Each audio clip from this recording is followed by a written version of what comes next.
نحمده ونستعينه ونستغفره ونعوذ بالله من شرور أنفسنا ومن سيئات أعمالنا من يهده الله فلا مضل له ومن يضلله فلا هادي له ونشهد أن لا إله إلا الله وحده لا شريك له ونشهد أن محمدا عبده ورسوله أما بعد أعوذ بالله من الشيطان الرجيم بفضل بسم الله الرحمن الرحيم ربنا لا تجعلنا مع القوم الظالمين صدق الله العليم. கண்ணியத்திற்குரிய அல்லாஹ்வின் நல்லடியார்களே, சகோதரர்களே, ரப்பனா லா தஜஅல்னா மஅல் கௌமில் ஸாலிமீன், எங்கள் இறைவா, அநியாயங்களும் அக்கிரமங்களும் செய்த இந்த கூட்டத்தார்களோடு எங்களை நீ ஆக்கிவிடாதே என்கின்ற ஒரு துஆவை எல்லாம் வல்ல இறைவன் தன்னுடைய திருமறையின் மூலமாக நமக்கு சொல்லி காண்பிக்கின்றான். இந்த துஆவை யாரு கேட்பாங்க அப்படின்னு சொன்னா, சொர்க்கத்தையும் நரகத்தையும் பார்க்கக்கூடிய ஒரு கூட்டத்தார்கள் இருக்கிறாங்க. அவங்களுக்கு பேரு அல் அஹராப், ஆராப் கூட்டத்தார்கள் என்பதாக சொல்லப்படும். இவங்க சொர்க்கத்திற்கும் நரகத்திற்கும் இடையில் இருக்கக்கூடிய ஒரு உயரமான இடத்தில் அவங்க அமர்ந்திருப்பாங்க. அந்த உயரமான இடத்தில் இருக்கக்கூடிய இவங்க சொர்க்கத்தையும் பார்ப்பாங்க, நரகத்தையும் பார்ப்பாங்க. அப்போ நரகத்தின் பக்கம் இவர்களுடைய பார்வைகள் திருப்பப்பட்டுச்சு அப்படின்னு சொன்னா, நரகவாதிகளை இவங்க பார்த்தாங்க அப்படின்னு சொன்னா, உடனே அந்த நரகவாதிகள் விடக்கூடிய அந்த சப்தம், அந்த நரகத்துல அவங்களுக்கு கொடுக்கப்படக்கூடிய அந்த தண்டனைகள், அந்த வேதனைகளை பார்த்துட்டு அவங்க சொல்லுவாங்க, ரப்பனா லா தஜஅல்னா மஅல் கௌமில் ஸாலிமீன், யா அல்லாஹ், அநியாயமும் அக்கிரமும் செய்த இந்த கூட்டத்தார்களோடு எங்களை நீ ஆக்கி விடாது என்பதாக துஆ செய்வார்கள்.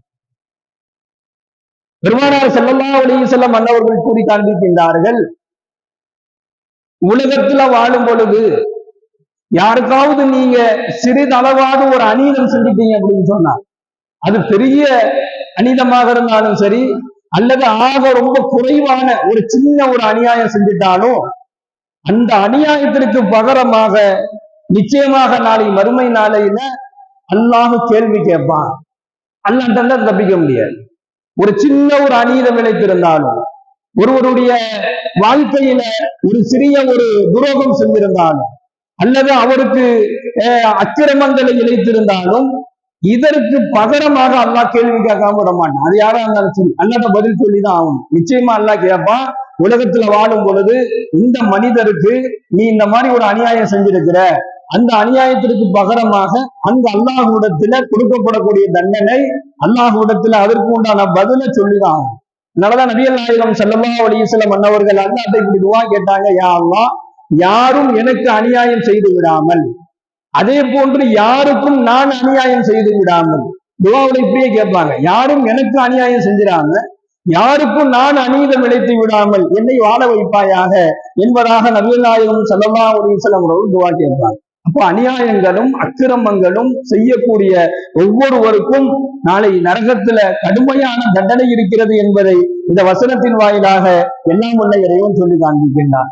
அருமையான அல்லாஹ்வின் நல்லடியார்களே, சகோதரர்களே, நரகத்தை பற்றி அல்லாஹ் தன்னுடைய திருமறையில் எந்த இடத்துலலாம் அல்லாஹ் பதிவு செய்யறானோ அங்கெல்லாம் ஒரு பயங்கரமான எச்சரிக்கையும் எல்லாம் நமக்கு சொல்லிக் கொடுக்குறான். காரணம் என்ன அப்படின்னு சொன்னா, தங்கும் இடங்களிலேயே ஆக மிகவும் கெட்டது அந்த நரகம் என்பதாக அல்லாஹ் சொல்றான். ஆனால் அந்த நரகத்திற்கு நேராக இருக்கக்கூடிய அந்த சொர்க்கம் இருக்குது, நல்லவர்களுக்கும் நல்லடியார்களுக்கும் உலகத்துல வாழும் பொழுது யாருக்கும் அநீதங்கள் செய்யாமல், எந்த விதமான அநியாயங்களும் அக்கிரமங்களும் செய்யாமல், அல்லாஹ்வினுடைய கட்டளைகளை உட்பட்டு அல்லாஹ்வுடைய கட்டளைகளுக்கு அடிபணிந்து நடந்தவர்களுக்கு அல்லாஹ் சொர்க்கத்தை வழங்குறான்.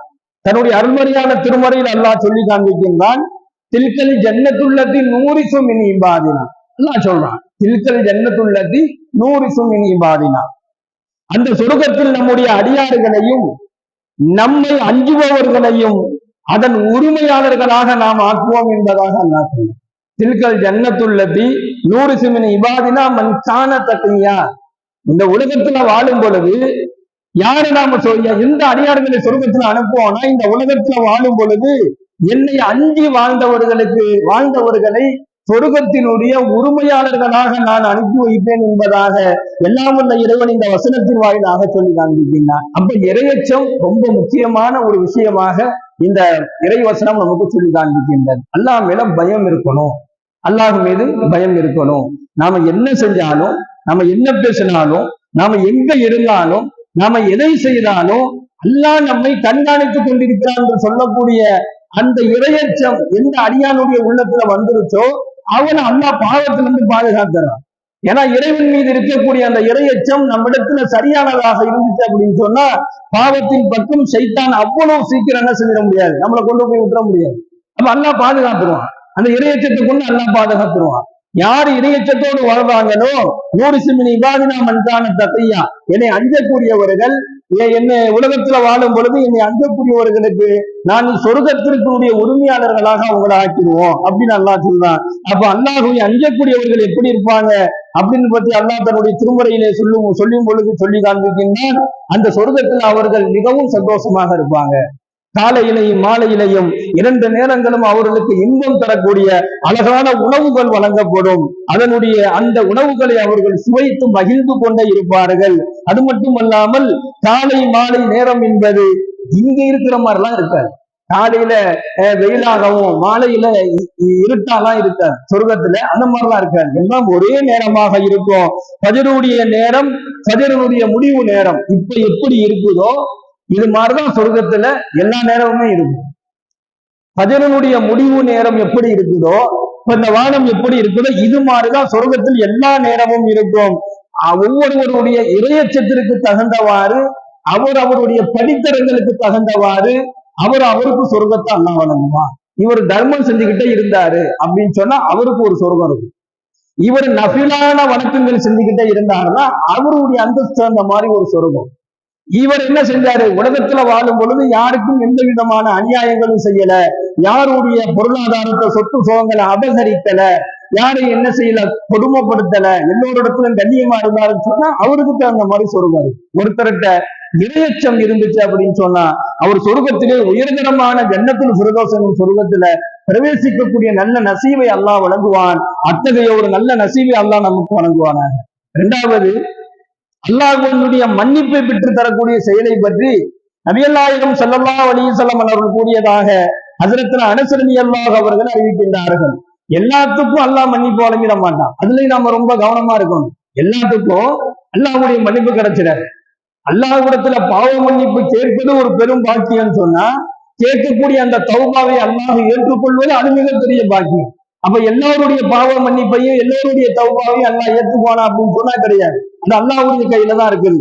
யாருடைய தௌபாவை அல்லாஹ் ஏற்றுக்கொள்ளணும், ஏற்றுக்கொள்ள மாட்டாங்க. ஆனா ஸல்லல்லாஹு அலைஹி வஸல்லம் அவர்கள் சில அடையாளங்கள் சொல்றாங்க. இந்த மாதிரி செயல்களை நீங்க செஞ்சீங்க அப்படின்னு சொன்னா, இந்த மாதிரி செயல்கள் உங்கள்கிட்ட இருந்துச்சுன்னு சொன்னா அல்லாஹ் உங்களுடைய பாவங்களை மன்னிப்பான்.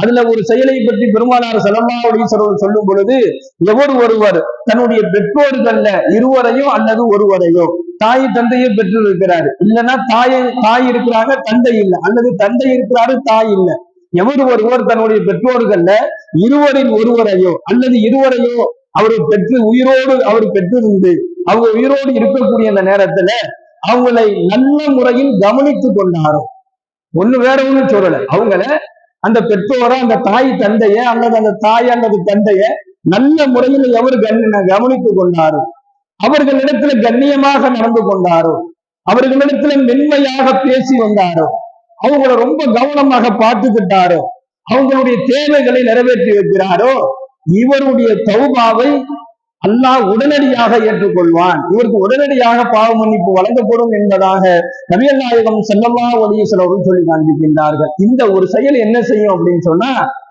வேற இருக்கக்கூடிய பாவங்களை எல்லாம் அழிச்சு இந்த ஒரு செயல் அவர் சொர்க்கம் செல்வதற்கு காரணமாகும். அப்போ பெற்றோர்களை கவனித்துக் கொள்வதில் கவனமாக இருப்பதன் மூலமாக, பெற்றோர்களை கண்ணியமாக கவனித்துக் கொள்வதன் மூலமாக, அவங்கள்ட்ட மென்மையாக பேசுவதன் மூலமாக சொர்க்கத்தை அல்லாஹ் கொடுக்கக்கூடிய ஒரு நற்செயலாக இந்த செயலை ஸல்லல்லாஹு அலைஹி வஸல்லம் அவர்கள் அடையாளப்படுத்துகின்றார்கள். அடுத்து 3வதாக 2 வானவர்களை பற்றி அல்லாஹ் சொல்றான். அல்லாஹ் தன்னுடைய திருமறையில சொல்லி காண்பிக்கின்றான், எவர் நம்பிக்கையுள்ளவராக இருக்கும் நிலையில் நல்ல செயலை செய்கின்றாரோ, அல்லாஹ் மீது நம்பிக்கை வைத்த நிலையில ஒரு நல்ல காரியத்தை ஒருத்தர் செய்யறாரோ, அவருடைய அந்த செயல் ஒருபோதும் வீணாக ஆகாது என்பதாக அல்லாஹ் சொல்றான். அல்லாஹ் மீது நம்பிக்கையில கொண்டு ஒருத்தருக்கு உதவி செய்யறோம், அல்லாஹ் மீது இருக்கக்கூடிய நம்பிக்கையின் காரணமாக இல்லாத ஏழை எளிய மக்களுக்கு உணவு கொடுக்கிறோம் அல்லது உடை கொடுக்கிறோம் அல்லது பொருளாதார ரீதியா உதவி செய்யறோம்.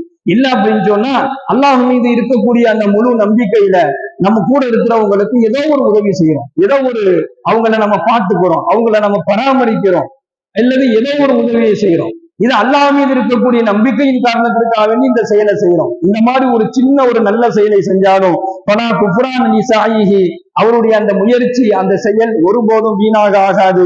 இன்னலஹு காத்திபூன், நிச்சயமாக இந்த உலகத்தில் நீங்கள் செய்யக்கூடிய ஒவ்வொரு செயல்களையும் நாம் எழுதி வைக்கிறோம் என்பதாக அல்லாஹ் சொல்றோம். எல்லாம் எழுதப்படும், என்னென்ன காரியம் என்னென்ன செயல்களை செய்யறோங்கிறத எழுதி வைக்கப்படும். இன்னலஹு காத்திபூன், அது எழுதி வைக்கப்படுகிறது என்பதாக அல்லாஹ். நம்ம நல்லது செஞ்சாலும் கெட்டது செஞ்சாலும் அது எழுதி வைக்கப்படுது. அப்ப நீங்கள் செய்யக்கூடிய ஒவ்வொரு நல்ல செயல்களையும் நாம் எழுதி வைத்துக் கொள்பவர்களாக இருக்கிறோம். நிச்சயமாக ஒவ்வொரு மனிதருடன் 2 வானவர்கள் இருக்கின்றார்கள். அந்த 2 வானவர்கள் உங்களுக்காக வேண்டி நியமிக்கப்பட்டிருக்கிறாங்க. கிராமுன் காத்திபின் என்று சொல்லக்கூடிய அந்த வானவர்கள் உங்களுடைய எல்லா விதமான செயல்களையும் பதிவு செய்து கொண்டே இருக்கின்றார்கள். நீங்க செய்யக்கூடிய நல்லதும் பதிவாகுது, நீங்க செய்யக்கூடிய கெட்டதும் பதிவாக ஆகின்றது.